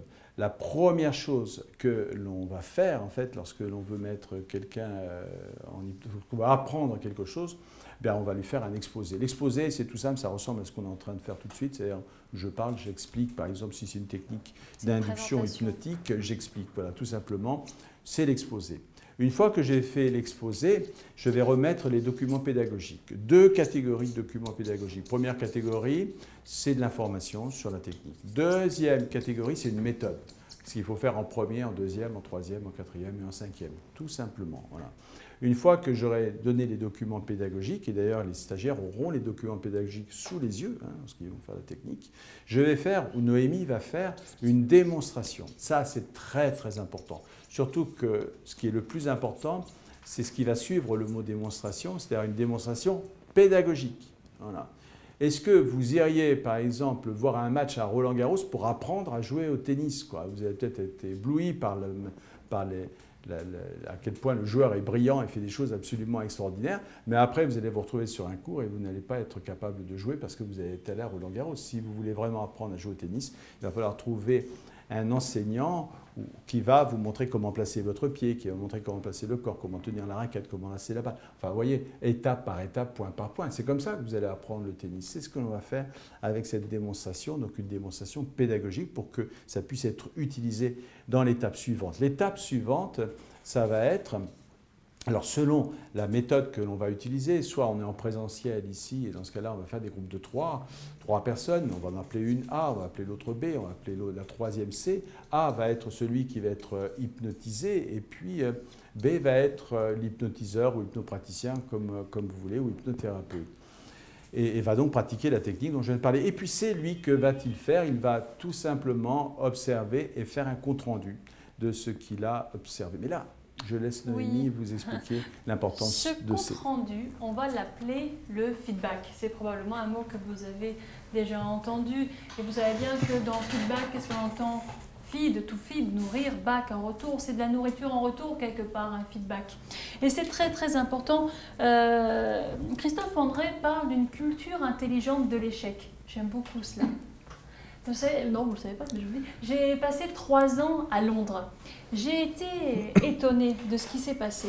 Lorsque je suis arrivée à Londres, j'ai travaillé à la National Gallery de Londres, et tous les matins, lorsque j'arrivais dans mon équipe, il y avait toujours un membre de l'équipe pour trouver quelque chose de unbelievable chez moi. Alors, les chaussures, le pull, la tenue, la coupe, le maquillage, mais il y avait toujours un truc complètement dingue, fantastique. Tous les jours, ils ont cette mentalité-là. Ils repèrent ce qui est bien chez vous.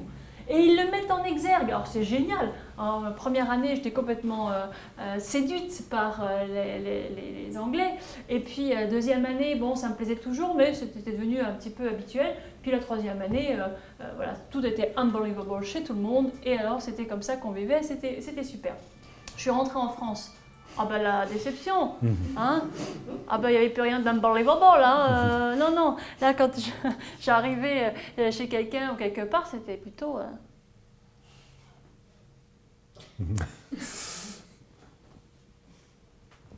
Ben oui, c'est comme ça qu'on fonctionne un petit peu.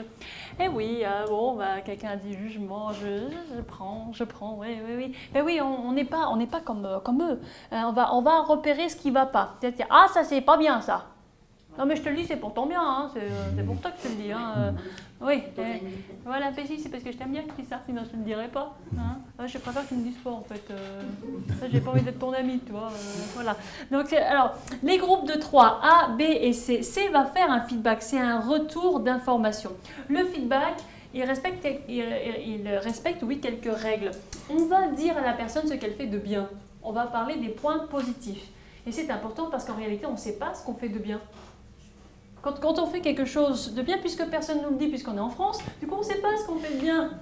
Voilà. Et je crois qu'il est important, en tout cas lorsque l'on veut améliorer notre pratique, lorsque l'on veut progresser, je crois que ce qui est important c'est le mot progrès avec le feedback, lorsque l'on veut progresser, il faut être éclairé sur sa façon de fonctionner. Alors je sais, je prends conscience de ce que je fais de bien.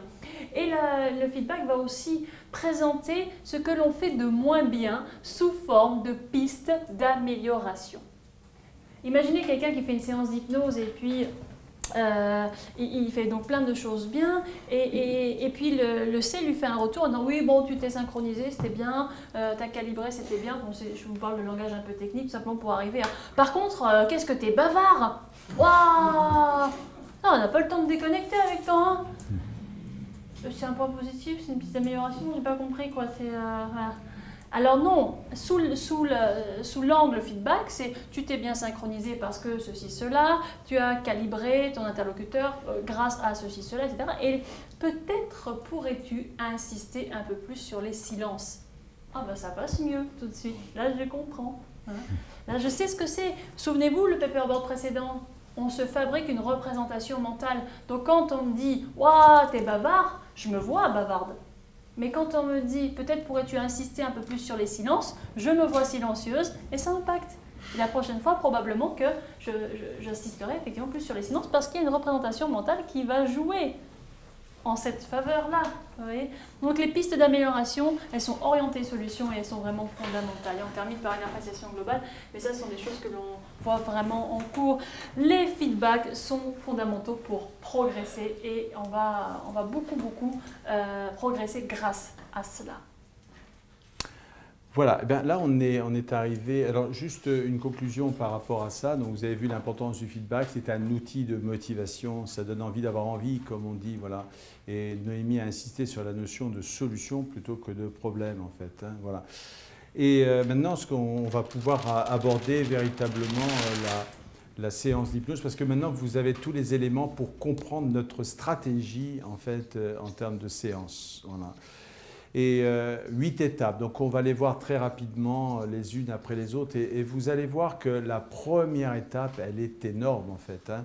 C'est-à-dire que si vous n'avez pas réussi la première étape, c'est pas la peine de passer à la deuxième, ça ne fonctionnera pas quoi, en fait, hein, voilà. Et cette première étape va consister tout simplement à créer une relation particulière. Cette relation particulière, vous savez qu'aujourd'hui c'est un petit peu la mode des mots-clés, hein. Lorsqu'on a besoin d'une information, on va voir Google et puis on lui met 3 mots-clés, puis on a notre recherche. Je dirais 3 mots-clés, le mot confiance, voilà, le mot respect, le mot sécurité. Alors maintenant il faut repenser à l'inconscient. Voilà. Si l'inconscient pense que vous n'êtes pas, la personne qui est en face de vous n'est pas une personne de confiance, elle refusera. L'inconscient refusera de se laisser hypnotiser. Si elle pense que la personne en face de vous n'est pas respectueuse, c'est la même chose. Si elle pense que vous êtes en insécurité, elle refusera également. Alors, quand je dis insécurité, je pourrais évidemment parler d'insécurité physique. Bon, là, on va mettre ça de côté quand même. Mais c'est l'insécurité psychologique. Hein. Vous savez, l'insécurité psychologique, c'est quand vous êtes en présence d'une personne qui titille toujours, qui est en train de critiquer le moindre de vos propos, qui est plutôt dans le contre systématiquement, etc. Au bout d'un moment, on se dit, bon, bah, ok, ça va, quoi, je vais arrêter de parler avec cette personne. Ou en tout cas, je vais mettre des filtres énormes. Voilà. Confiance, respect, sécurité. Là aussi, il faut que ça se passe au niveau de l'inconscient. Imaginez un petit peu que je rencontre quelqu'un et que je lui dise « Ouais, tu peux te sentir en confiance avec moi, je suis quelqu'un de respectueux et tu es en sécurité. » J'ai bien peur qu'il prenne la poudre d'escampette, il va trouver ça louche quand même, hein, que je commence par ça. Je vais parler à l'inconscient, je ne vais jamais prononcer l'un de ces 3 mots. Voilà. Alors, je pourrais vous dire beaucoup de choses sur la relation, mais je vais simplement vous donner une phrase. Voilà. Et si je vous la dis comme ça, vous allez dire, ouais, bah, c'est une phrase normale, quoi, en fait, il n'y a rien à dire là-dessus. Mais vous allez voir, je vais vous la décoder mot à mot.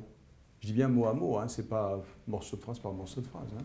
Et vous allez voir que chaque mot, en fait, va dans le sens de la confiance, du respect et de la sécurité. Par exemple, imaginez, puisqu'on est en hypnose, que je reçois quelqu'un que j'ai eu au téléphone il y a 15 jours, par exemple, et qui fume 2 paquets de cigarettes par jour et qui souhaite, grâce à l'hypnose, arrêter de fumer. Voilà. Bah, je vais lui dire d'abord bonjour. Bah oui, c'est la moindre des choses. Hein. Oui, mais c'est pas anodin, hein, c'est un repère. On a besoin de repères. Ça nous sécurise. Imaginez que vous arriviez au travail, qu'on ne vous dise pas bonjour, vous avez trouvé qu'il y a un problème, vous arrivez à la maison, on ne vous dit pas bonjour, c'est un problème. Donc les repères, d'une façon générale, sont vraiment importants. Bonjour, ça me fait plaisir de vous rencontrer. Ah, ça y est, j'ai commencé, parce que maintenant, vous savez décoder les mots verts, et c'est le mot plaisir, quoi, en fait. Et ça fait du bien. Au niveau du circuit de la récompense. Ça me fait plaisir de vous rencontrer. Rencontrer, c'est plutôt un mot positif aussi. Hein. Voilà. Je vous ai eu au téléphone il y a 15 jours. Ah, se dit l'inconscient, il se souvient de moi. Je suis donc une personne importante. Vous m'avez dit que vous fumiez 2 paquets de cigarettes par jour. Ah, se dit l'inconscient, il se souvient vraiment de moi. Hein, il ne dit pas ça parce que je fume vraiment 2 paquets. L'inconscient va traduire ça très très vite. Le conscient, il écoute à peine, quoi. Hein. Si vous le permettez, j'aimerais... Ah, si vous le permettez, j'aimerais. Vous vous rendez compte? Si vous le permettez, je fais une demande d'autorisation. Ça veut dire que je ne suis pas dans une position d'autorité, d'autoritarisme, je devrais même dire, par rapport à la personne. Le « si vous le permettez » qui passe comme ça, sans en avoir l'air. Imaginez qu'à table, par exemple, vous dites à quelqu'un, au lieu de dire « s'il te plaît, tu veux bien me passer le sel ». Vous allez trouver ça choquant, quoi, en fait. Hein. Si vous le permettez, demande d'autorisation. J'aimerais, encore un mot positif, j'aimerais dans un premier temps me présenter. Ah, ça, l'inconscient, il aime bien. Parce que nous avons peur les uns ou les autres des personnes que nous ne connaissons pas. Regardez une soirée où vous arrivez et que vous ne connaissez personne. On met un petit peu de temps quand même à se sentir à l'aise. Il faut qu'on ait quelques conversations, qu'on voit les gens sourire. Sourire, ça veut dire quoi? Ça veut dire que les personnes qui sont en face de moi sont des personnes plutôt bienveillantes puisqu'elles sourient, en fait. Hein. Donc, le mot « me présenter », c'est plutôt positif. Ensuite, si vous le voulez bien, je glisse comme ça, encore une demande d'autorisation. J'aimerais, encore un mot positif, vous poser quelques questions sur ce qui vous amène. Ah, vous posez quelques questions, l'inconscient se dit « tiens, ça s'intéresse à moi ». Voilà, on adore hein, quand on s'intéresse à nous, vous savez bien, hein, quelqu'un qui vous demande ce que vous faites dans la vie, d'où vous venez, quels sont vos hobbies, ça fait toujours plaisir. Hein, voilà. Si vous le permettez, donc j'aimerais savoir ce qui vous amène ici. Et ensuite, j'aimerais également, si vous le voulez bien, qu'on voit comment on va solutionner tout ça. Solutionner, c'est encore un mot positif. Et comment on va ensemble travailler ensemble, c'est encore un mot positif. Alors, c'est une phrase tout à fait anodine hein, quand on la regarde comme ça, mais je peux vous dire que là, l'inconscient, il entend plein de mots positifs, c'est-à-dire que nous sommes en train de caresser la moelle épinière dans le bon sens, en fait, hein, voilà, et non pas à rebrousse-poil. Ça, c'est pour la relation, c'est vraiment quelque chose de très important. Ce sont des mots, vous allez dire, mais il y a la gestuelle aussi, c'est-à-dire qu'il faut être à l'intérieur de soi, dans une disposition intérieure, je dirais, d'intérêt et de curiosité vis-à-vis de l'autre. Hein. Si vous avez de l'intérêt pour la personne qui est en face de vous, évidemment que vous allez le sentir, et là, vous allez envoyer au niveau de la communication non verbale, au niveau de vos gestuels, vous allez envoyer des messages. Tout ça, c'est au niveau de l'inconscient, ça vous est sans doute arrivé, en tout cas moi, ça m'est arrivé, d'être en présence d'une personne que j'apprécie sans savoir pourquoi. Je ne sais pas pourquoi, mais je me sens à l'aise avec elle. C'est mon inconscient qui a envoyé plein de messages et il a mis un feu vert, tu peux y aller, c'est cool. Voilà. Mais ça vous est peut-être aussi arrivé à l'inverse, d'être en présence d'une personne et de vous dire, ou de dire à quelqu'un, je ne sais pas pourquoi, mais je n'étais pas à l'aise avec cette personne. Eh bien, c'est la même chose, elle vous a envoyé des messages au niveau de l'inconscient qui n'allaient pas dans le bon sens suivant l'idée que vous faites. Voilà. Donc la relation, vous avez bien compris que si vous ne mettez pas en place une relation de qualité, eh bien, vous allez ramer pour essayer de mettre quelqu'un en hypnose et il est fort probable que vous n'y parveniez pas. Quoi. Alors que si la relation est bonne, tout va devenir plus facile. La bonne relation, il faut la mettre en place au début, mais il faut la maintenir tout au long de l'échange. C'est comme un feu de cheminée. C'est pas parce que vous allumez votre feu de cheminée que vous pouvez faire vous pouvez vaquer à vos occupations et ne plus vous en occuper. De temps en temps, il faut aller mettre une bûche pour que ça reste vivant, quoi, en fait. Hein. Voilà. Ça, c'est la relation. La deuxième étape que l'on va voir ensemble. Il s'agit de poser des questions. Il faut bien savoir pourquoi est-ce qu'il vient, ce patient. Donc, on va lui poser des questions. Mais pas n'importe comment. pas à bâton rompu comme le font les amis entre eux. Lorsque l'on va boire un verre avec quelqu'un, avec un ami, qu'est-ce que l'on fait? On se pose des questions sur tout et n'importe quoi. Imaginez votre ami vous dire « Oh, en ce moment ça va pas. Ah ouais, tiens, pourquoi? Et puis qu'est-ce qui se passe ?» Et puis faire un petit peu de supposition, de lecture de pensée, etc. Mais ça, c'est ce que font les bons copains entre eux. Ils n'ont pas une stratégie, ils sont juste copains. Donc, ils n'ont pas de stratégie. Par contre, un hypnopraticien, un hypnothérapeute est quelque part un peu un coach. De toute façon, tout ça, ça va de pair.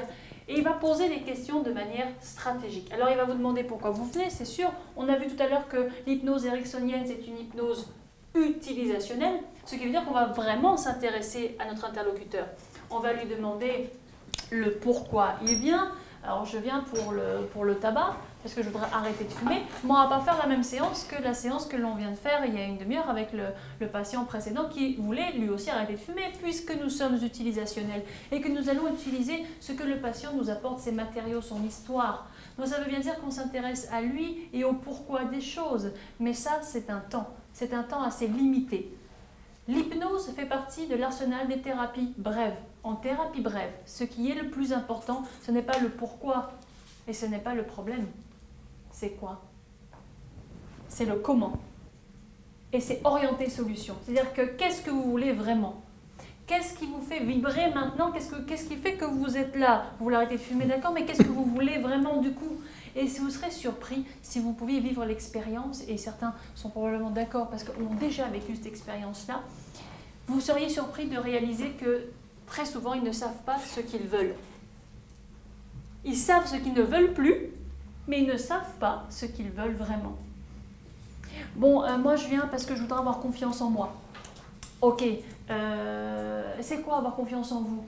Ah ben, c'est pas devenir tout rouge écarlate quand je prends la parole avec le cœur qui bat la chamade, transpirer, ça j'en veux plus parce que c'est tous les mardis lors de la réunion, je prends la parole et je deviens rouge écarlate et ça j'en veux plus, je veux plus rouge écarlate, je veux plus. Suggestion que l'on s'envoie, on appelle ça comment, vous vous souvenez? Des négatifs self-hypnosis, je veux plus, je veux plus, je veux plus. Mais j'ai bien compris, qu'est-ce que vous voulez maintenant? Ah, je veux plus devenir rouge quand je prends la parole en public. Vous voyez, ça c'est pas un sketch, c'est vrai. Ça se passe comme ça. C'est-à-dire que les gens ne savent pas ce qu'ils veulent à la place. Et ils ont comme ça une idée. Je voudrais avoir confiance en moi, mais c'est assez nouménal, c'est de l'ordre, c'est de l'impalpable. Je voudrais avoir confiance en moi. Mais vous pourriez le dessiner? C'est quoi? Vous pouvez le décrire, vous pourriez écrire quelque chose à ce propos. C'est quoi avoir confiance en soi? C'est-à-dire, c'est quoi la différence entre la confiance et l'estime? Oh ben, c'est pareil, non? Non, c'est très important. Donc, notre recueil d'informations, peut-être un recueil d'informations sur ce pourquoi la personne vient, donc effectivement sur le problème, mais on ne va pas faire carrière dans le problème. D'accord? On va orienter solution. C'est-à-dire, qu'est-ce que vous voulez maintenant? Qu'est-ce que vous voulez vraiment? Ça, c'est vraiment important. En s'intéressant vraiment à la personne et qui elle est. Ce qui fait que du coup, nous aurons un accompagnement très spécifique et particulier par rapport à cette personne, même si cette personne est venue pour exactement le même symptôme que la personne précédente. Et ensuite, une fois que l'on a posé des questions, nous allons faire quoi?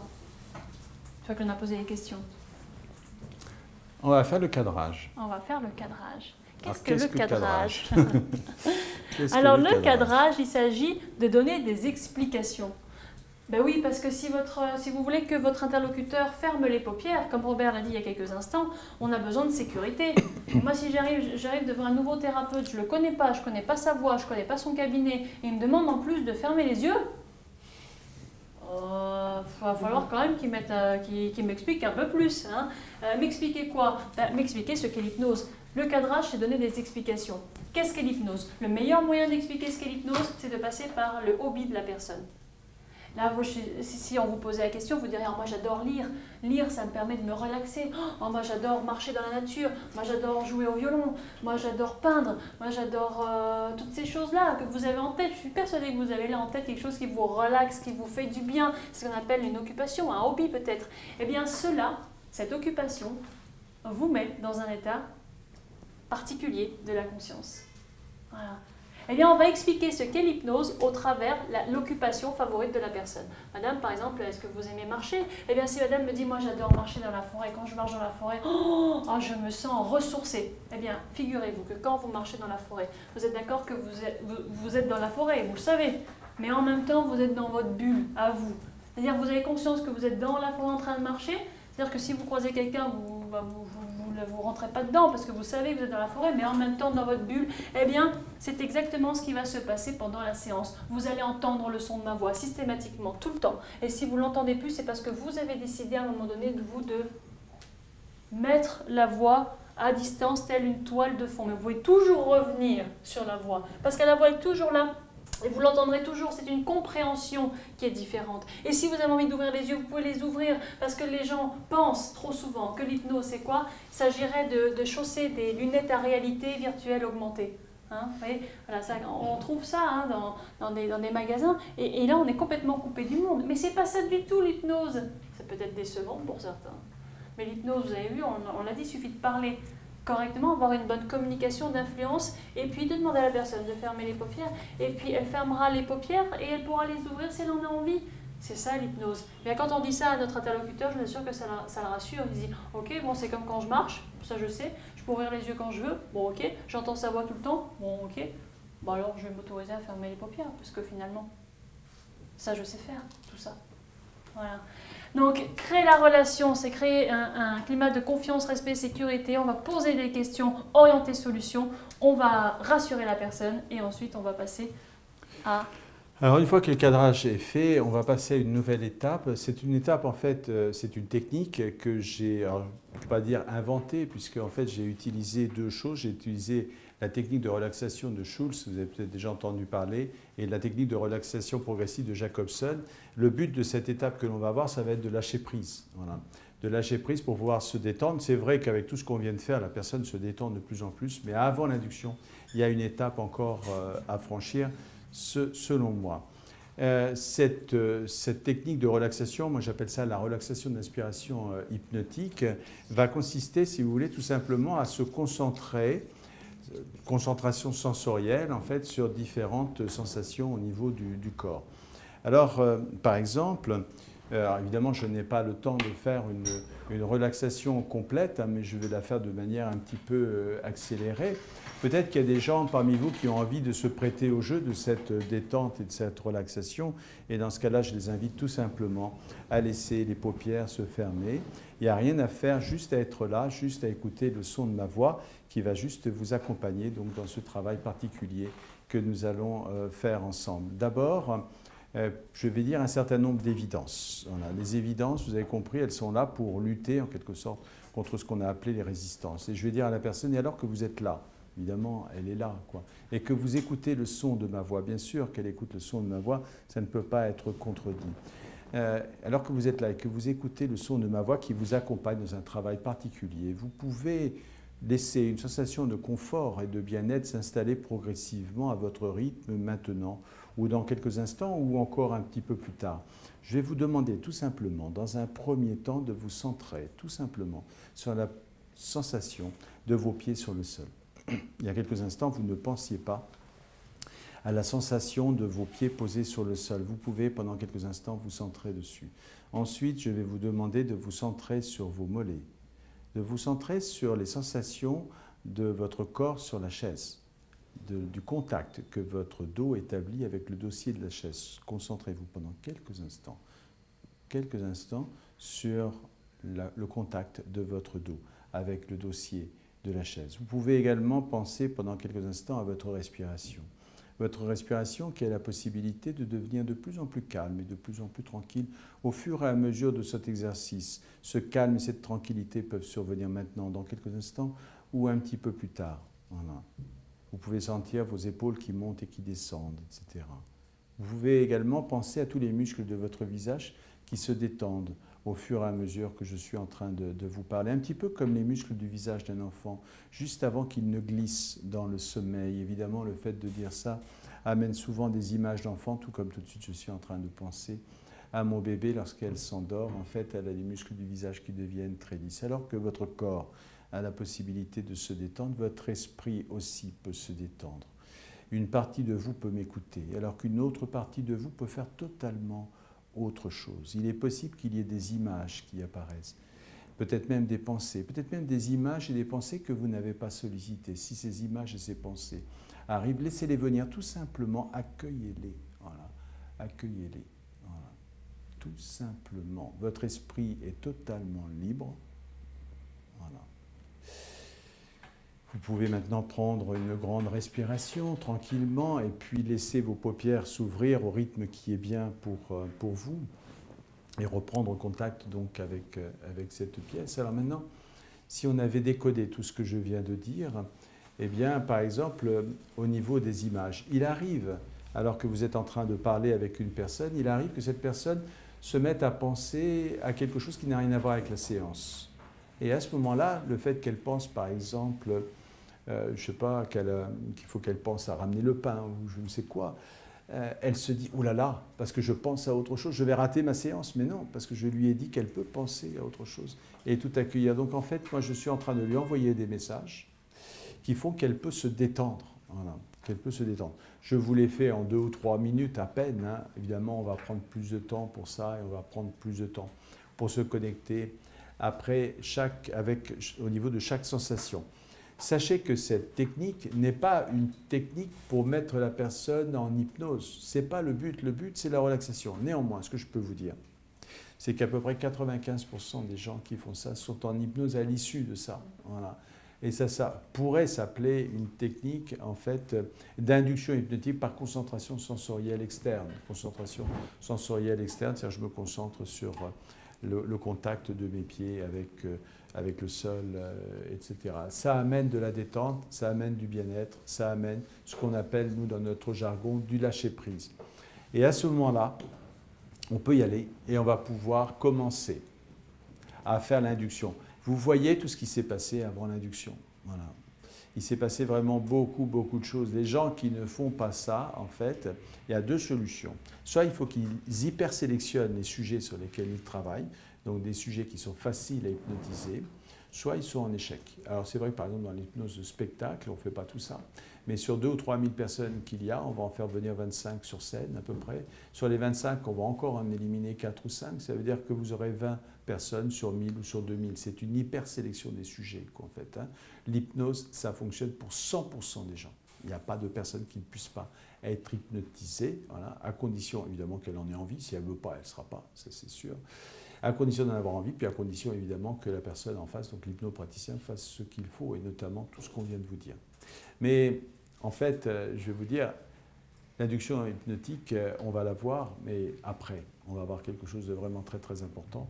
Là, je vais laisser peut-être Noémie vous parler de l'induction, puis je reviens avec vous dans quelques instants après. Voilà. Alors la particularité de ce qui s'est passé là, les 4 premières étapes sont des étapes d'état d'éveil. Là, nous sommes à l'état d'éveil. Quand on crée la relation, on est à l'état d'éveil, poser questions, état d'éveil, le cadrage, état d'éveil. Et la relaxation que vous a proposé Robert, qui est une toute petite partie, hein, parce qu'encore une fois, il vous l'a dit, ça peut durer 5 à 10 minutes et il le ferait beaucoup plus lentement, avec une prosodie un peu différente. Là, c'était un tout petit aperçu. Les sujets suggestibles, à l'issue de ou pendant cette relaxation, vont passer dans l'état particulier de la conscience. Ils vont rentrer dans ce qu'on appelle en transe en réalité, hein, parce que c'est la même chose. Mais ceux qui seraient un peu plus résistants, c'est quand même la majorité en réalité, ils ont besoin d'une étape. Cette étape-là, c'est une étape de dissociation. Grâce à cette étape, les gens décrochent obligatoirement. En tout cas, c'est l'objectif de cette étape-là. C'est vraiment ça qui va permettre de passer de l'état d'éveil à l'état modifié de la conscience. C'est vraiment cette étape-là. Donc l'étape d'induction permet la dissociation. Comment allons-nous faire? Eh bien, nous allons mettre en avant des stratégies, on a des outils qui permettent vraiment de faire décrocher les gens. Alors là, lors du recueil d'informations, on aura demandé à la personne quel est son souvenir agréable, si elle a un souvenir agréable, ou alors un lieu de sécurité, ou bien les deux. Et on va utiliser cela